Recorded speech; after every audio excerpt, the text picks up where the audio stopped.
Ready? Born ready.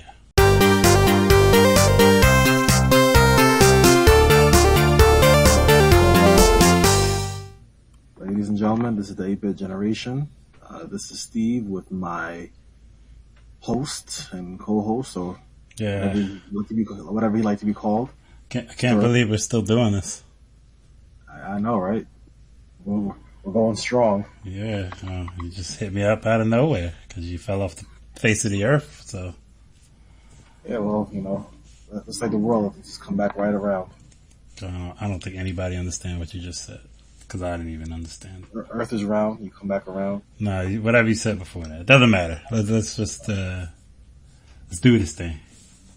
So I want to know your opinion. We're jumping right into it.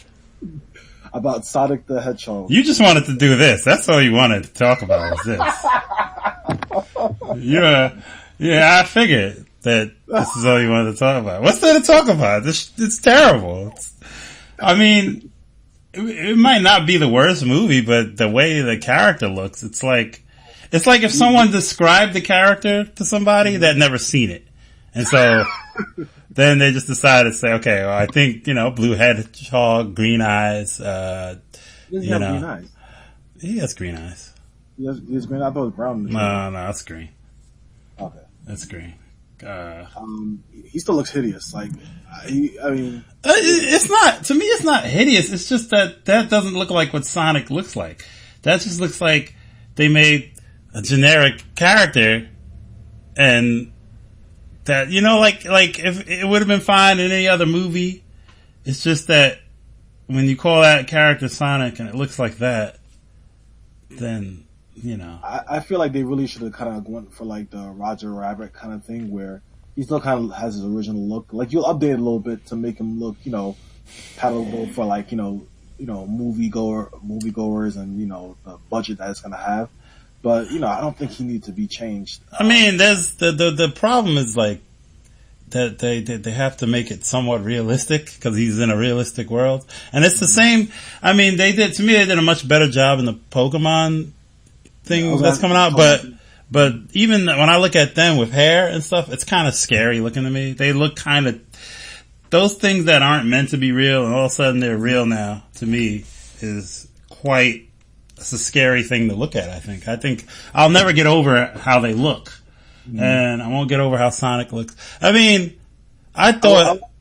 I would say this, like, I saw the Pokemon trailer, and even though it was kind of like a little bizarre to see the Pokemon as quote-unquote real at first, I think they did a better job of still capturing the look of the Pokemon. Like, for example, Jigglypuff.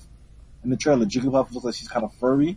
I would never even think of Jigglypuff being, like, furry or... It's a balloon Pokemon. I don't understand why it has to have fur. I really don't. Exactly. But, it's still... But when you look at it, you can, tell Jigglypuff. And, after a while, like...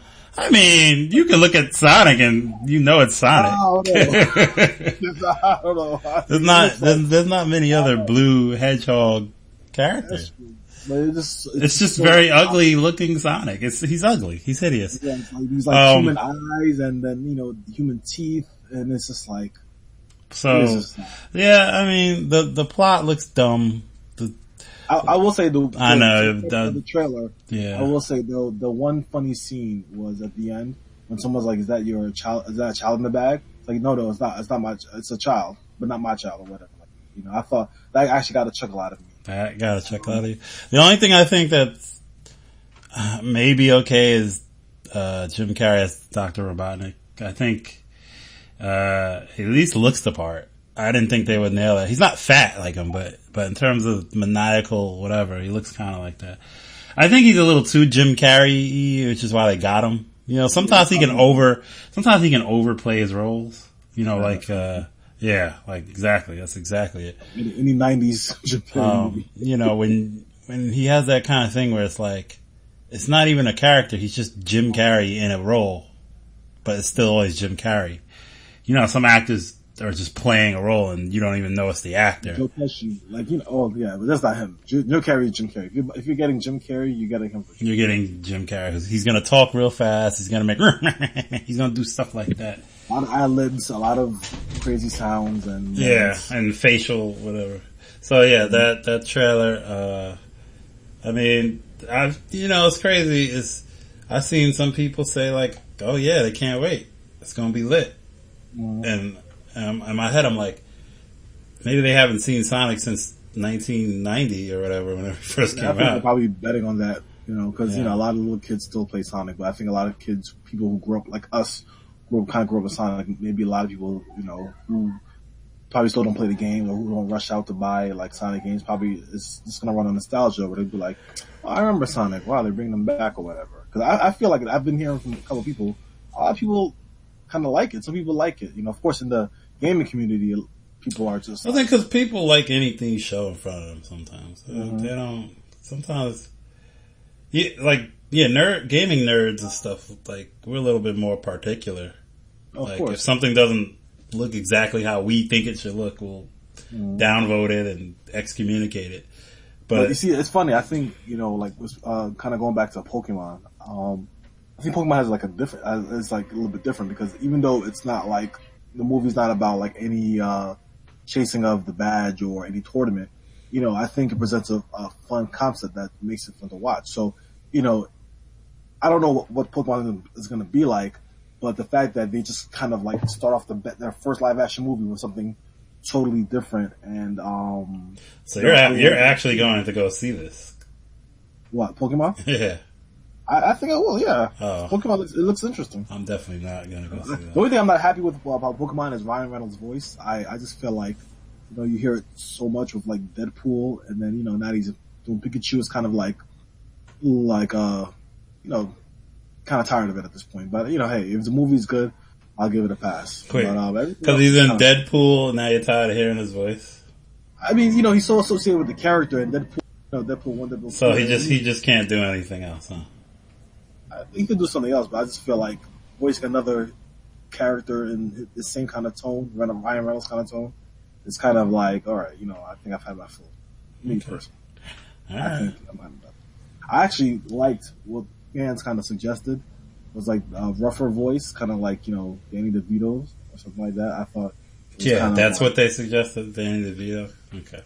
Yeah, there was like that's a meme-worthy suggestion. They did that because that's not that it wouldn't be worse or better, but that would just be like, Danny DeVito, the Penguin. I think it juxtaposes the look so much. Like you see this cute adorable Pikachu, and then you hear this rough voice, which is kind of like a funny, juxtapose. But Ryan Reynolds, maybe might surprise me, but I still think that I am, not too keen on that. But the movie itself looks good. Like, it just has a good setup. It's simple, easy to grasp. I think had they gone for something like trying to do something with the Kanto region, like, Pokemon, the anime season 1, they just try to put everything in, one movie, I think it might have been a little bit of a disaster. But I think the fact that they are just using the concept of Pokemon and kind of leaning on the fact that the public knows vaguely about Pokemon to kind of guide the movie really helps. They're like remaking the first Pokemon movie, right? But in 3D. It was anime, right? Like Pokemon. The first movie was animated, but now they're making it in like 3D animation. Making another live action Pokemon. Not a live action, but it's 3D animation. Pixar. 3D animation. I didn't know Pixar. Yeah, I seen they had a quick trailer. They announced it like a couple months ago, but I haven't heard anything from it. I know there was one with like what they did like Red. They took like the Pokemon Game Boy game. I think they tried to make a movie. They made a movie out of that. Yeah, they made a little short anime about it or something like that. It was a little bit more serious than Ash's story, which he's like been 10 for like 20 years now, whatever it is. But anyway, okay. Any other movie trailers? Things I didn't see Captain America or whatever. I didn't see the Avengers yet. Endgame. I didn't see Endgame yet, so we can't talk about that. For you, but it is pretty dope. Everybody says it's the greatest thing since sliced bread. Yeah, I feel like it's a good movie. Like I won't say it's not like one of my favorite movies of all time, because I feel like the movie really needs you to kind of see like the last couple of movies to really. I didn't even see the Captain Marvel, and I'm probably not going to go see it. Yeah, Captain Marvel was kind of a snooze fest. I heard it. Yeah, I heard it wasn't that good. I mean, it was. I think it was like tolerable. Like it's like kind of I think should have came out earlier, right? Like should have came out earlier, like 5 years ago. Brie Larson. I don't really know the actor that much, but I feel like other characters overacted over her. I feel like she was such like kind of like just very vanilla. So it was really the actions of others that made more of an impression. Like when she met somebody that was one of her Air Force partners. Like the woman, forgot her name. It's a black woman. Okay. I don't remember her name, but she definitely acted circles around her, and she should have been Captain Marvel. Maybe, or I think they just should have written her better. I don't. I think they just should have maybe gave her like more of an, more. Maybe they were really like kind of like, oh man, we're really in crunch time with these movies. We got to figure out how to get her into this movie. I feel like they tried so hard to lean on like the whole female empowerment thing, to kind of show like no matter what, females are tough. They have to be like this. But I feel like they leaned so hard on it that it became kind of obvious and it kind of distracted. Don't say that out loud, though. I mean, they'll come get. I really think that it's just that she just didn't really have much going for her character. Like she was very memorable. Like it's kind of funny because I saw Wonder Woman like last year or 2 years ago when it came out, and I love that movie. That movie is garbage. I don't care what I watched. Okay, I'm not gonna say it's garbage, but I watched the first maybe hour or first like hour and 10 minutes. And I could not finish it. I was so bored. And I'm not gonna say it's like from what I hear. Okay, compared to the other train wrecks, that are bad. At least to me, there's nothing worse than a movie being boring. So this movie to me, like those other movies were worse. Like I could tell they were. Like the one thing about Wonder Woman, I think the chemistry between the characters from what I watched were good. The dialogue was good. But the action and some of the things the time period, it was just as boring to me as Captain America: The First Avenger was, which is pretty boring. I just didn't I don't understand why people lost their shit over Wonder Woman. It does not seem that like nothing to lose your shit over. I really don't see it. It's funny because I actually like Captain America too. Yeah, the first one, right? You like the first Captain America movie? Yeah, I thought it was pretty dope. That was a terrible movie. It wasn't terrible, it was just boring. Like compared to the Winter Soldier and stuff, oh my god. I mean, of course, they got better, but as I like. Well, that's not always how it is. Like Iron Man 2 wasn't better than Iron Man 1. It's just that, some movies are just better and that, I don't know. That's just, Wonder Woman did not do it for me. Wonder Woman, I would say the only part I didn't like about Wonder Woman was like the CGI fest of final fight that it had. So I didn't even get to the worst part. Yeah, that part this looks like a PS1 like VMF game. Like all DC movies look just bad. I don't understand why. They have budget, but they just like whoever they got working in the studio, they need to go sneak in some Marvel classes, because at least I know Marvel movies, except for Black Panther, they usually look pretty good. Yeah, for the most part, like when they want to, like for example, we spoke about this before with Black Panther, like one of my biggest reps. That's what I said. I said yeah, except for Black Panther, because that. But they did. But it's funny. It was only the end fight scene that was really, really. Yeah, and there's only one between Michael B. Jordan and T'Challa, where it was, Killmonger and T'Challa. That look really bad, but the scene in the field, which now I think Marvel should be experts at field battles, because I think like 3 or 4 of their movies had field battles so far. They look pretty good. So I don't think it's always the same people working on it though. It probably depends on the director and stuff. But anyway, yeah. So movie talk. How much more time you got? I got a couple. We got a couple more. We can talk about some more movies. I haven't really seen anything. I saw Shazam. Shazam. Oh yeah, I didn't see that. It looked it looked good. Looked funny. Everybody said it was pretty good.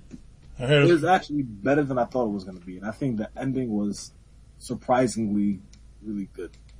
Had a good ending. I won't spoil it for you, but it was really. Yeah, I'll see it.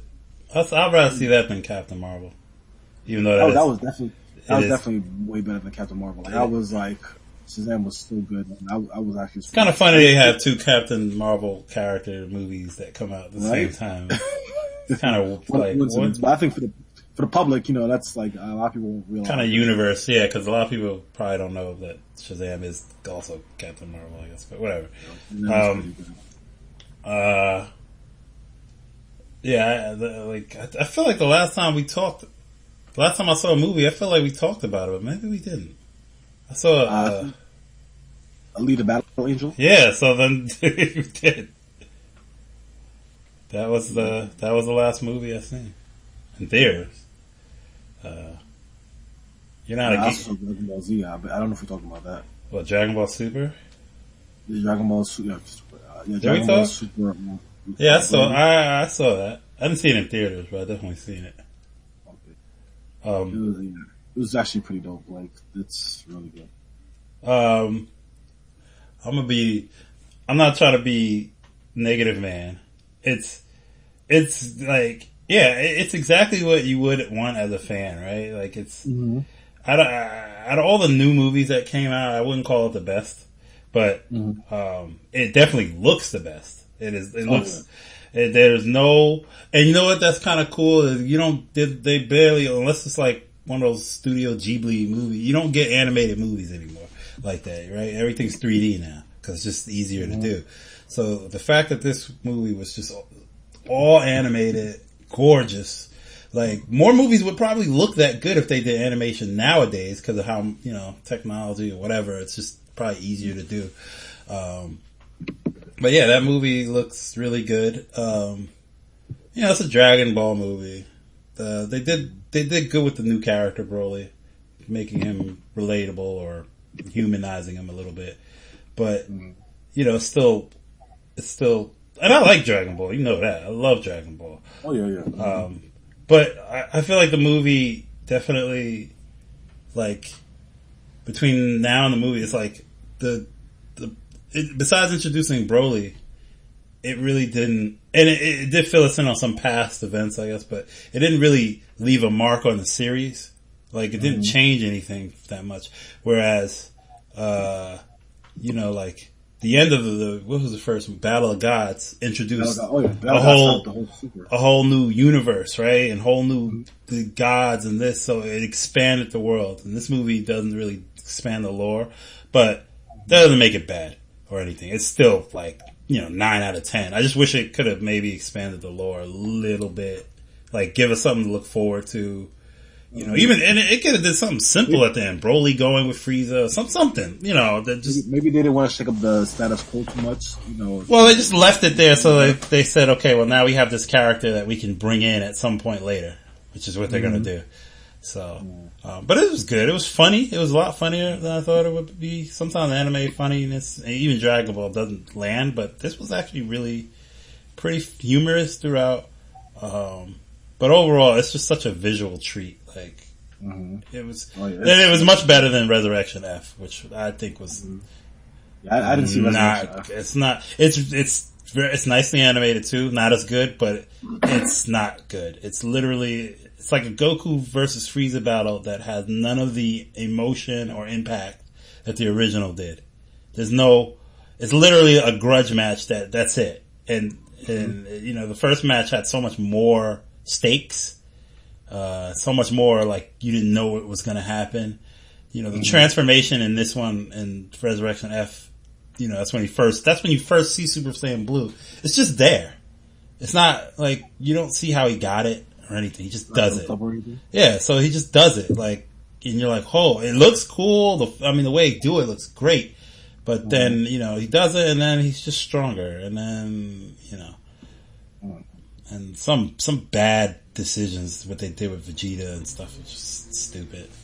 But anyway. They probably know that. Cause I like how in Broly, they kind of like. They made them both very even. In terms of what they did. Very even, and then, they showed, like, the work that needs to be done to kind of get to, like, was it Gogeta, or? Yeah, the transformation. Yeah. So I thought it was kind of a little funny. Yeah. Let me see, speaking of funny, what do you I know you're a big fan of the Witcher video games.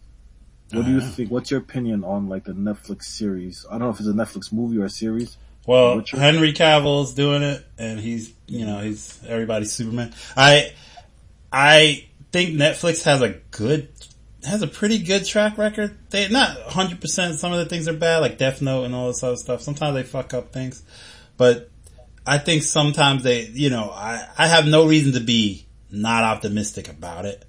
Henry Cavill says he's either played the games or read the books or something, so he knows the character. It's a lot of it's trying to be Netflix's Game of Thrones, I guess. So I don't know. You know what I'm more interested in? What I want to see? I want to see the Cowboy Bebop that they announced. Oh yeah, they announced that. I think God. It's gonna be with John Cho and other people that I don't I mean, since you're a big Cowboy Bebop fan, what do you think of the casting? How do you feel about that? I think it's fine. I mean, I don't think you need to cast characters, especially for anime. I don't think they have to look exactly. Spike is not Nate. I don't think he's Asian. I think Spiegel. That's not. He's not Asian. But I'm saying, do you think that he can pull off the character, like the kind of the attitude of Spike? If he's a good actor, yeah, I think he could. It depends on the writing. You've seen him before, right? Yeah. It depends on the writing. John Cho's good, and stuff he's in. It's just, I'm just hoping. The biggest possibility is, an anime, right? We've seen live action animes; they've been terrible, right? So that is scary. Watanabe, the director of the anime, said he is overseeing it, so hopefully he has enough input to say, okay, at least this is, he can look at it and say, this is my vision come to life. I hope he can do that. So, or at least close to it. Yeah. I definitely have more hope for this one than I do like the Akira movie, which I think they're still trying to. I think it's either in pre-production or it's heading away. Well, I actually started watching the. What's the movie I watched the girl movie, whatever it was? Lita? Well, yeah, I can't remember the name of it. I watched the anime version, like pieces of it, and the real life movie version follows it pretty closely. I was kind of looking back on the real life version. It's a little bit more impressive that they really went the route of the anime. They didn't change, how like some things just change things for bizarre reasons. They really kind of stuck very close to the source, so that's kind of impressive. Still an average movie, but whatever. Are we talking any games, or we just? We talk games. What games have you been playing? Let's do this quick. Devil May Cry 5. I have it. It looks really awesome.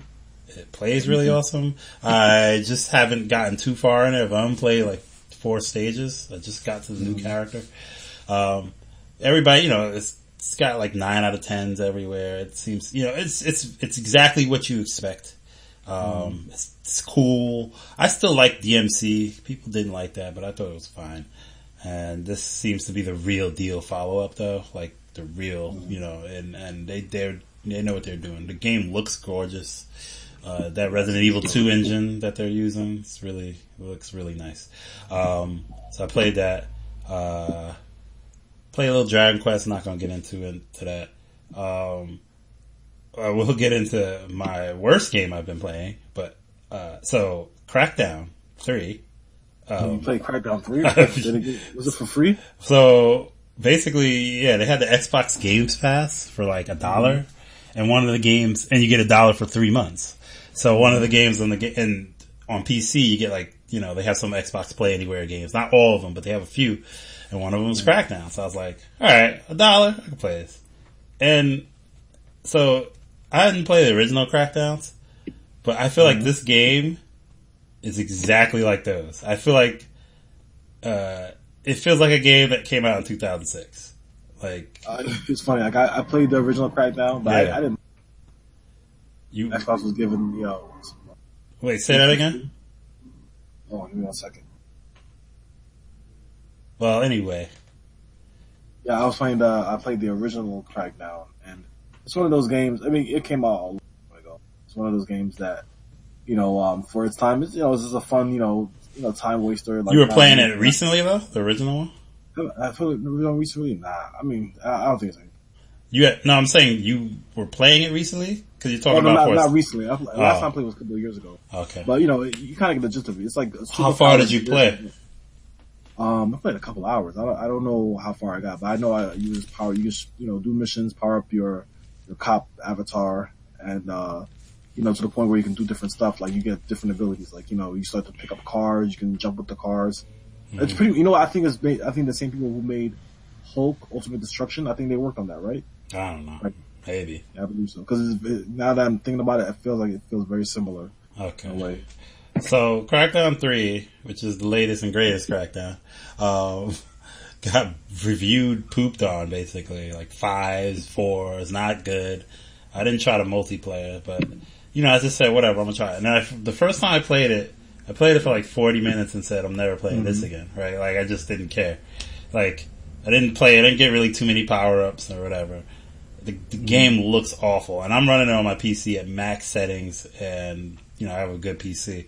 The game just looks like it really could be on last generation. Like, not even like good last generation, but like it looks, so 1, it looks bad. 2, it's kind of corny. The story's corny. It's really like you could tell there was development problems with the game. I don't understand, like, how can a game nowadays, like, especially from a studio like Microsoft, how can they like mess that up? Yeah, how can they release games like that crappy? Like even I think the idea of releasing it for them was like they were like, we gotta get this game out. It was supposed to be out like 2 years ago, and so they're kind of like they don't want to they want to get whatever they can for it, and I think that's why it's on Game Pass.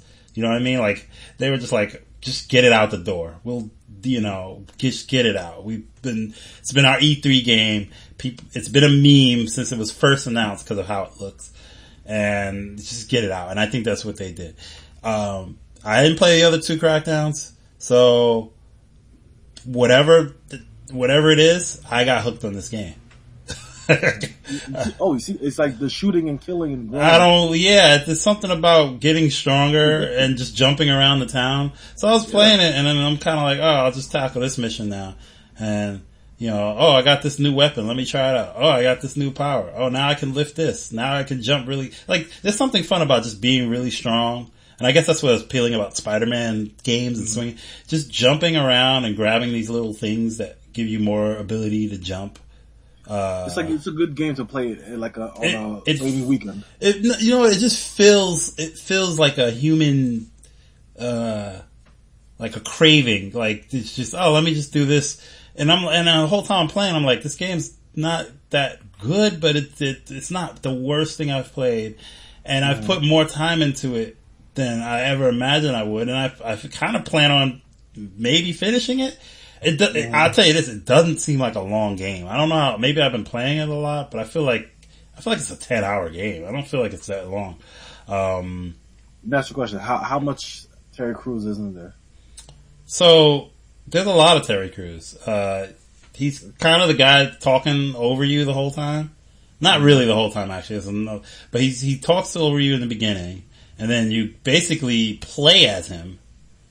But when you play as him, you can switch to any other avatar you want. But when you play as him, he has a few quips, and then you can restore some towers that has him say things. So it sounds like they probably had him there for one day, and he did all his lines. But he got out of it. But you can play as him, and that's kind of cool. But I use a chick anyway because I want faster agility level up. So it's kind of my surprisingly guilty pleasure of a game. And I haven't really, to be honest, digged into a single player game like I did in this game. Like, I have Devil May Cry 5, and I'm playing Crackdown 3. Like, that doesn't make any sense. It's like, I guess it could, it's one of those games that just, you just check off the box. I think it's kind of fun sometimes just to play something that's like when a game is gonna be good, you're gonna enjoy it, so it's like, okay. But I think this is a surprise. You know what I mean? Like, I'm actually enjoying this very average game. Crackdown, I used to like kind of turn off your brain, just do some shooting, relax, and kind of like just enjoy the power trip, you know? Yeah, I'm told, but even Devil May Cry gives you a power trip. You can ride missiles but it's a little bit more tactical, you know. Yeah, it is. You're right. It's not more involved, you know. You ain't just pressing buttons and shit. But I am playing Crackdown on hard, and where I am at, it's kind of difficult. I'm not breezing through it. There's like missions where I'm literally, you know, there's a lot of dudes everywhere. Like there's so many bad guys, and they have perfect aim. By the way, that's another thing that's weird that. The game has lock on, so like that's not. I haven't seen lock on in the game unless it was like Zelda, right? Like I don't remember the last time like a lock on. Well, Devil May Cry has a lock on mechanic too, but can you like stick yourself behind walls? Stick yourself behind walls? You know, like the Gears of War mechanic. Where I don't think that's in there. But it just feels weird because maybe I'm playing on PC and I'm not using a controller. But if you do not lock on and you try to aim regularly, you just really won't hit things. Even if you have like accuracy. So you have to kind of lock on, which is kind of weird. But it also makes the action go by pretty fast. So, you know, you can see some, you know, the missions are kind of bland. They're not dynamic. They're kind of like, oh, there's a stronghold. Basically the game is a bunch of strongholds on one map and you just take one out. You just keep taking them out until the boss appears. You beat the boss, then you take out a bunch of more strongholds, and then, you know, and the missions are bland. I mean, literally free this person, or destroy these things on the wall, or destroy these cars. Like, that's literally, you know, take out this guy. There's no variety, there's no interesting use of your powers. Before I said, I'm still kind of enjoying the barbaric kind of game. So that was a pleasant surprise. Okay, I guess. The last game I played was Mortal Kombat 11. Oh yeah, I've been watching that. I've been watching a lot of that. Yeah, I mostly played through the story mode, and you know, of course, the story mode is. I heard it was really good. One of the best in fighting games. Right. It just makes me cringe. The game looks gorgeous. Like it's just like sometimes it's hard to believe. Like wow, this is like Mortal Kombat. Like you know, it's just so impressive. I mean, it's been like Mortal Kombat's been like that for a while. It was 9. They really like try to make the. They probably definitely hands down have probably some of the best story modes in the fighting game. Yeah, NetherRealm does that. They know how to tell. You know, I didn't see it in stories, but they know how to tell stories that get the characters involved in meaningful ways, and also pits characters that maybe shouldn't be against each other without it being stupid, like Street Fighter. Fucking stupid. And the cutscenes that intertwine all these segments where you're just pretty much fighting somebody, because you know at the end of the day it boils down to fighting somebody. But when they do it, they feel like I watched like when Jax has to fight Jax, and the way they set it up, or when Scorpion and Sub-Zero team up and fight, they just set up the way the battles come in just don't seem like. They don't seem forced. They almost seem like it's natural. Like exactly, it's exciting. Like oh shit, like you know when the worst example has to be Street Fighter, where they put this story in that literally is just a joke the whole time. You looking at this like they can't be serious. None of this is good. You know. Makes sense, yeah. So to see, and the sad thing about Street Fighter is this is after Mortal Kombat, and this is after Injustice. I don't know about Injustice 2, but it's definitely after Mortal Kombat 9 and 10, and then the first Injustice, which all had decent stories. So I think with like the Japanese developers. Oh yeah, that's right. They did Fighter. They just don't want to. I guess they don't want to try to look like they're copying. I don't think it's that. I just don't think they know how to. Care. They at least Capcom, that part of them does not know how to tell a good story. I heard though, there's a lot of shakeups in this division, because I'll tell you this: Street Fighter 4 Season 4 has been out for 6 months and maybe 5 months. It came out in December, and they have not said a word since the season launched. It's been 5 months. They have not announced a new character. They have not done a single thing, and it's kind of scary. But a lot of people say Capcom killed it this year. I mean, Resident Evil, not this year, last year. Resident Evil 2, What else was Resident Evil there? 2 this year, yeah. Mm-hmm. Devil May Cry, Resident Evil, Monster. Between that and Monster, they've made so much good. Mega Man 11. They've had so many good games come out recently, and they've made lots of money. And the guys that were behind that, like the Dev Team 1 or whatever, he's been put in charge of the Street Fighter division, and I think that's why. You know, he might have just fast forwarded to Street Fighter 6, or he might have some big expansion coming out. I don't know, but it's kind of worrying. But anyway, yeah, most likely he's probably going to fast forward to Street Fighter 6 because the next generation of console. Speaking of that, you heard about the PS5? Try to say it again. You heard about the PS5? Yeah, I heard. Getting it? Yeah, of course. Eventually, when it comes out. Yeah. I have no reason not to get it. I feel like this might be the generation I don't play console. I might just stick with my PC. Because I mean, ideally, I don't have to buy a new thing. I'll be able to besides the exclusive games, which PlayStation does have, I'll still be able to play everything else. So, I'm kind of thinking maybe I'll just sit this one out because. I mean, I guess you're in a good position to kind of sit and wait to kind of see what happens. But then again, maybe not even have to bother because, these games nowadays, everything's just coming like such a slow trickle in terms of like. And they come, content. Unless it's like an exclusive. But a lot of the big games, I mean, most of the big games, they're on everything anyway. Yeah. Or they eventually get a PC version. Red Dead still has not announced a PC version, but I imagine it's got to be coming soon. It would be interesting to see what's going on. Like, I mean, I just mostly heard news about like power that's going to have. It says it's going to be able to display in 8K, which people barely have 4K at this point. Not barely, but barely. It's hard to imagine like at this point like where games can go aside from like. I highly doubt whatever processor's in there is going to be able to display 8K natively. I think it's going to be because they can't get games today, even on hardware that costs twice the amount possible that this system will cost, even if it costs $500. There are graphics cards that are $1,200 that do more that can't really run games in 4. They can run games in 4K, but they really it's pushing it, and I don't think we'll see. I mean, maybe I guess it's a way to future-proof it when 8K becomes more readily available. But at the end of the day, you're doing the same thing we've been doing. I mean, the real interesting thing though is going to be like, what are you going to show? It'll have ray tracing and stuff, which is the new hotness.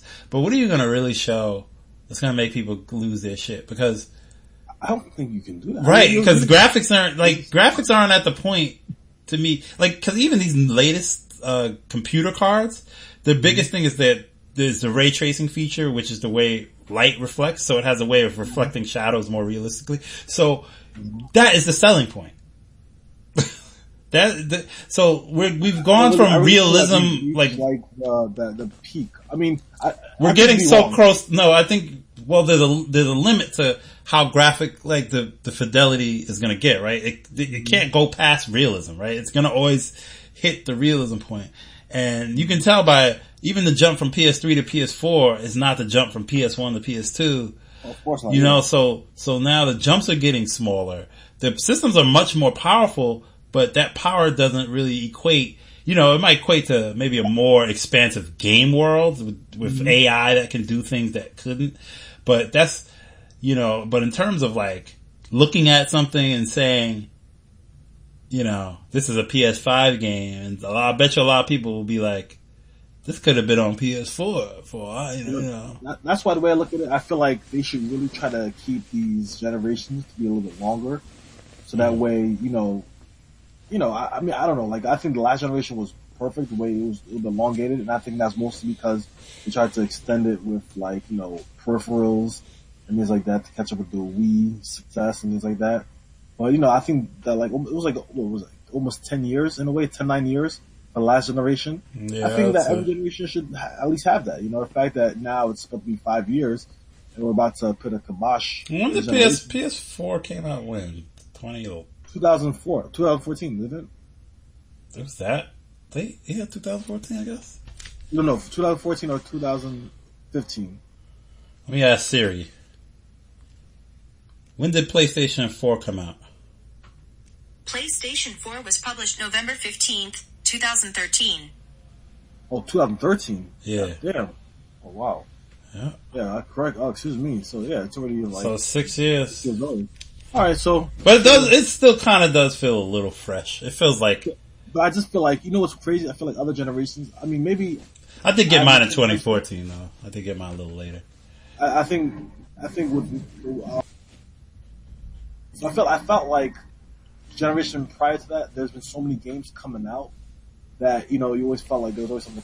I feel like this generation, like, you don't have the amount of, like, A+ titles have been so, like, scattered. I think this generation was just an improvement on the last generation, whereas the 360 generation and PS3 was a real kind of revolutionary generation in terms of online play. Remember Xbox Live and all the stuff we used to part, and how much fun that was. It's like it's a part of it's, you know. So this so this generation just made the games kind of look better. I think social aspect of it has been a big deal, but really, I mean, the PlayStation 4 does have a share button. So definitely this generation, its hooks is more definitely on the social aspect in terms of streaming. Right. And but I feel like now, you know, I think the only thing that we have left really is kind of like, maybe I think they might want to hone on like VR aspect of like video games, but you know, I don't really feel like. I don't think VR is the next step. I think it's a cool side thing. I don't think it's going to be the next. I think VR not yet. I think VR with the controller probably where they want to go. Like something more simple than like, you know, totally like, you know, like connect. I think that the next step is it's a subtle step, but it's the improvement of the worlds of games. I think to make them more immersive. You know, because people will sit in games and break them. You know, and say this is the limit of this game. And I think the idea is with all this new memory and stuff, because it's not about graphics anymore, really. I think with the new processors, I think it's to have more like gaming experiences that you can't necessarily replicate. You know, like, you know what I mean? Like building a world. Runs the issue. Like look what happened with like Anthem, right? Like they have like this ongoing game world. But then we kind of go into issue with like, you know, microtransactions. Well, and then, did you read the article about what really happened with Anthem? Yeah, I know they had a lot of development issues where like they didn't really start developing the game until like 2 years ago. Yeah, so that's a whole different can of worms. But yeah, like I think we went through this. Well, we're going through this microtransaction thing, and I already say that I think that's a necessary evil because of how expensive game development is nowadays. It's not like the days before. You know, these games are a lot more expensive to make, and they're not really charging you more for the game. That's true. You know, they're not charging. Games have been $60 since 360. So then I'm like, all right, if the games are this expensive, then why go to the next generation? Now they're going to get even more expensive. To me, it's just stupid. You might as well just try to, you know, because sales are slowing, and that's how it goes. You know, I realize that, but you know, we're just kind of gonna go into the same problem. Because this is the thing, like Nintendo already is, you know, they went their direction, and they're eating into the market. So now these other companies have to get some of the market back. And but you see with Nintendo, their game isn't like a graphical powerhouse. You know, like they know it's just about having good games, good experience, and having fun. That's why Switch is selling so well. You know, going to the next, I think. But everybody knows that's kind of Nintendo's area, and Sony and Microsoft don't. They're not even gonna. They've tried to compete in that ring and failed. They know that their best bet is to make the best Call of Duty machine. Because haven't they seen in the past that, like for example, using past examples, when companies have had longer time to, you know, utilize a system, kind of get used to, and the programmers are used to a certain system, they can really make the most out of it and have better looking games. You know, yeah, true. But I also think now this is the other issue. I think now consoles are much closer to being PCs, and I think that's why we're having these incremental upgrade consoles kind of now with the Pro version, and it's because literally they're really just PCs now. They're PCs with a built-in operating system for a console. So the thing about PCs is they're always upgradable. They're always kind of coming out new every year. So really what happens with a lot of development is these people are developing these games and then they have to optimize them for the consoles. They're built on PCs. Then they optimize. So now that these things are just PCs now, really, I think sometimes if you look, I watch a lot of documentaries. There's a lot of limitation in creating games, right? Like things they just can't do. And I think as a developer, you don't want the limitations. You always, when you're creating, when you're not EA and you're trying to put out money making things, when you're a real developer, you want to see what you can push. You want to get your story out there. You want to do things you couldn't do. And so you always need the better hardware. And I think that's why this will always be the case. But now it's not, the upgrading of the hardware is straight up PC now. It's not like they don't really sit back and develop like an emotion engine or whatever they had in PS3 or blast processing. Literally, it's just better CPU now and more RAM and better graphics card. That's literally what it is now. So, they just, I think as developers, they're always going to want to make the best looking, you have to one up your last thing you did, and I think the technology, which is kind of leads to your point, I think the technology actually limits itself faster now. I think newer consoles become, irrelevant quicker. Like the Xbox One was really like out of power 2 years in. It's significant. Like they literally can't make games for that system anymore. If you look at the games that come out and compare them, it runs significantly worse on Xbox One. And I don't even know what was the last game that came out for that. Well, I'm just saying, like, even you compare games that come out on all systems, the Xbox One version is the worst version of all time. The frame rate issues, it's just not a powerful system. But, even the PS4, like if you want the best experience for these games, you gotta buy the Pro version or you gotta have the Xbox One X, the regular. And these systems are not that old. The PS3 that never happened to Xbox 360 or PS3. Like there might have been slight improvements, but these systems, like PCs, they get outclassed very fast now, I think. Like, this is the scariest thing is when you buy a PS5, what, is there going to be a PS5 Pro in a year or two? Most likely, yeah. Right, there probably is. And so I think that's the way it is. The increments are so small that it doesn't make sense to jump a whole console. They're just going to release like a beefier version down the line. So, I don't know. But, good talk. Good talk, man. 47 minutes. We made it kind of good. So let me save this. This is the 8-bit generation. Check it out. Hopefully we'll upload this. Listen to us. Like, subscribe, all that nonsense. And we hope you have a great rest of your day. 8-bit out.